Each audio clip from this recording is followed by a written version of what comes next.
You heard me? Solid Steppers United, baby. What's up? Solid Steppers, man. For those that don't know, man, if you don't mind, reintroduce yourself.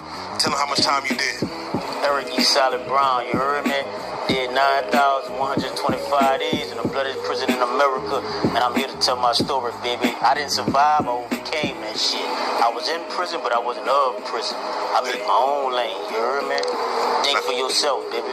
Nah, definitely. You one of the guys who, of course, spoke on that law library, got in there, figured out your own situation to get yourself out. Shout out to all my solid steppers in that law library and them penitentiaries, bro. Yeah, for real. That's where it's happening at. Fuck that basketball court. Fuck all that other shit. Fuck all that institutionalized shit. Get in that law library, homie, and come back out here taking people, man. Nah, definitely. Now, you did one of the bloodiest prisons in America, man, Angola, man, so we got to speak on it. We just witnessed the situation in Florida, man, with Julio Fulio, where they call him the Fulio 4, where they basically execute the man, pretty much with all the surveillance, they got found guilty. And it's been going viral watching the sentencing phase more so than the case itself, because in the sentencing phase, they were facing a death penalty. And they had people come in and speak on why they should not get the death penalty. And one thing I got to ask you about is the warden, an ex-warden came in and spoke on why one of the young men, he was 20 years old, why he shouldn't get the death penalty, because they could get a lot of work out of him, the sweat equity.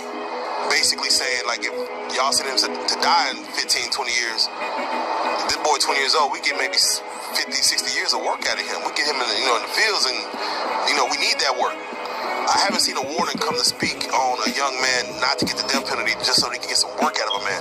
What is your thoughts on that? Because you did Angola, and you did them fields. The experience of imprisonment, you heard me, will undo a lifetime of learning. Human values will be suspended, self-concepts will be challenged, and the most ugliest, abased, pathological side of human nature will surface. Why I say that? Bruh, that's my whole, bruh. If you never had, I had life without parole. The judge told my mom I had to do life, die, come back and do 30 more, right? So I'm speaking from a place where a lot of people never experienced that shit, bro. They talk that solid shit, they talk that real shit, but they ain't experienced it. I experienced it, bro. Right? So when you ask me these questions, bro, I'm passionate about it, bro. And I be trying to warn, nigga, I was the fool, bro. The worst decision I made was as a kid thinking that I was a street nigga. Cause I was sick, cause nigga, I'm about my business. So it's like, okay, nigga, I'm out here, you heard me? But it was a bigger picture that I was missing. Because I was too young to comprehend what was really going on in this vast world, right? Yeah. Bro, they got what you call convict leasing, for-profit prisons. But so this street life culture, this bullshit that we adapted to, you heard me? Bro, it was a whole fucking diabolical plan from the beginning, bro. And it caught us up. And now those brothers that you just asked me about, listen to what that warden said, bro. But I mean, any human being right now should feel disrespected by. He called us sweat equity, bro. He called us sweat equity, bro. That's the modern day, playing on us. That's the modern day term for what? Legalized slavery under the 13th Amendment said, the 14th Amendment, what you know what I'm talking about? Yeah. It says that slavery is abolished except if you're convicted of a crime, bro. So this whole thing, bro, in 1898, Louisiana had a constitutional convention that said we lost the Civil War. But the Civil War never ended. They just transferred from the battlefields to the courthouse, to the executive branch, to the legislative branch, to the judicial branch, bro. They just evolved. So let me get your take, because you worked those fields. Yeah, I ain't picked that cotton though. Yeah. That was my only thing. I worked the field. I picked zucchini. I picked potatoes. I did all that, but I ain't picked no cotton. That was just my only shout out to my ancestors. Yeah. Being 20 years old, working in fields for the rest of your life, because they saying in Florida there ain't no parole. There ain't you gonna die in prison. Yeah. There ain't no. Bro, it's real. Life without parole, bro, it's real, bro. Is is it to the point where someone will want the death penalty, or yes, he may work the fields, but he may start working up out of the fields to where life in prison, it might be actually doable. Like, all right, bet I'd rather be alive at 80 than dead at 32. Oh, boy, that's a raw question. I just hope the people ready for. They be saying they be wanting that solid shit, but they really don't be wanting the truth. You heard me? So I be trying to just make it. I would try to give them that Novocaine, a little bit like the dentist do when he pulling your tooth. You heard me? I try to make this suffer peacefully. You heard me? But say, bro. But I'm the type of person I don't never see give up. Dudes came to me in the low library and it was like, man. This is exactly why you don't take the first offer after.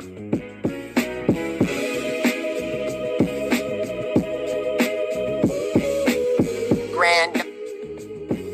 Dudes came to me in the low library and it was like, man, the judge told me this, the judge told me that. Can you help me? And I looked over their case, bro, they had already been locked up 20 years, and their freedom was on the front page. Picture that. Their freedom was on the front page of their transcript, but their indictment was bad. You heard me? Yeah. You know, so, but everybody else told them, oh man, you stuck out, this and that, right? So I would never tell them brothers to give up or think that that's going to be the end of them, right? Because I'm somebody that was sentenced to die in prison.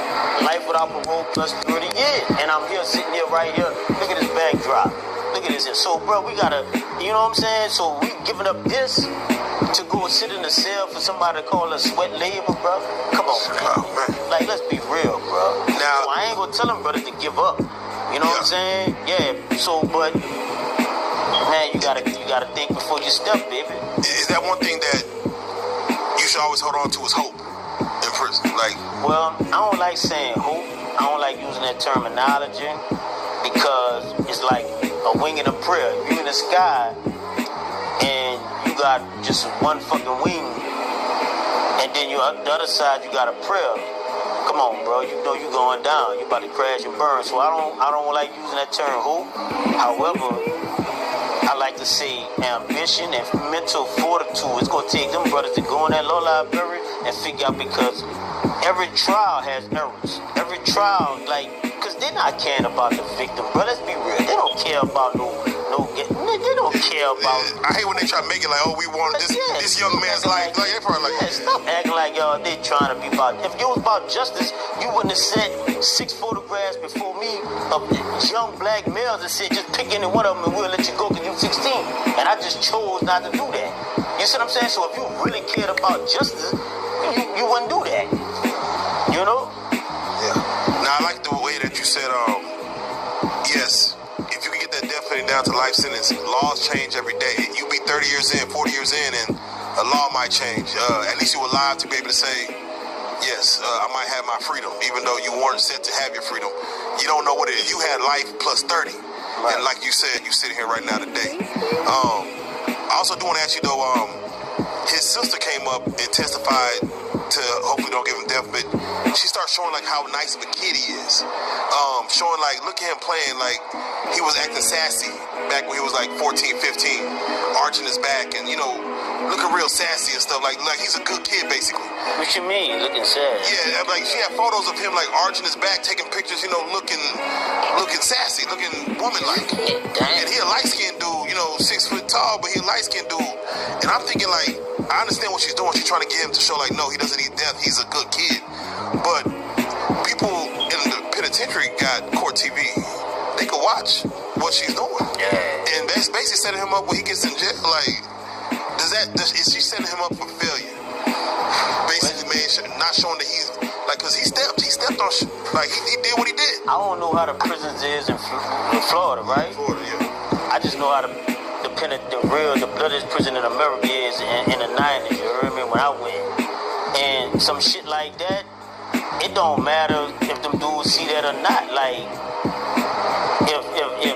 if they don't feel like you a stand-up man, they gonna fuck with you regardless. So whether she put that out or not, like, you know, they coming. Like, you couldn't just, in other words, the man that I am today is so far removed from the child I was that went to prison.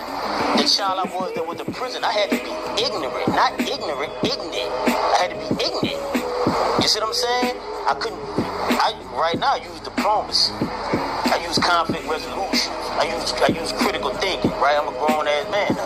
But back then, dudes wasn't trying to hear that shit. You see what I'm saying? It was blood on my knife and shit on my dick. Nigga, they'll throw a knife at your foot. You know? So I don't know how the president is, where he about to go. You know what I'm saying? So maybe some of them ain't even hear that. But they don't care. If he was doing that type of shit on the street, I can guarantee they gon' fuck with him. Yeah, they gon' fuck with that boy. Ain't no ifs, ands, buts about it. Now it's up to him how he show up, dude. I don't know. You know what I'm saying? I don't know who he is. I don't know that. That's real. That's real. But with that being said, what I like to do is, normally when we do these prison stories, we don't glorify prison. We try to do it just to keep it real and tell these real stories. But if you don't mind, speak to, some kids out here are really crashing out and they actually are about to go sit down and do some time like these young men. What advice, if they were able to see this, what advice can you give them? Because they all about to do life, regardless. What advice can you give them to do their time and do it right and be out the way if that's what they choose? Bruh, just coming straight from the heart. I was the one that was blessed to have a real father in my life. You heard me? A lot of my comrades didn't have that. So I knew what being a man is really about, right? So, and a lot of those brothers didn't have the opportunity to have what I have, a real father. So my message to them is this: don't never give up. Don't never think that your life is over with. Cause my mama was in the back of the courtroom, and when they gave me life without parole plus 30 years, my mama said, "You don't have the last word." That's what she told that judge. So he don't have the last word. And no man could be out here trying to judge these little brothers. You heard me? Yeah. A lot of us have been manipulated, by the culture. You got a lot of these rappers that a lot of them invested in the prison for profit industry, bro. Yeah. You think we gotta be real, bro? Yeah. So their music go reflect that, bro. They'll tell their kids don't listen to their music, but they'll tell your kids to listen to it. So I just want to get to those little brothers, man, love. Cause this is what they used to do. They used to go, when they come to prison, they're looking for the East Side. They're looking for OGs like me. Man, hey, bro, what's up, man? Is there any, relief I can get or something? So they go to that law library, bro. That's where you go find out what's up with your case, what's up with your situation, and if you really have a chance on becoming free again and experiencing this here. Man, with that being said, I gotta say it's a quick one, man. But we got you in Miami. I hear shout out Charles White, his birthday, man. We got these solid build. You already know what it is, man. I gotta say it once again. One of the most solidest dudes I know. He's solid in the building. Prison Stories 101. Hey, I salute. Salute. Let's go.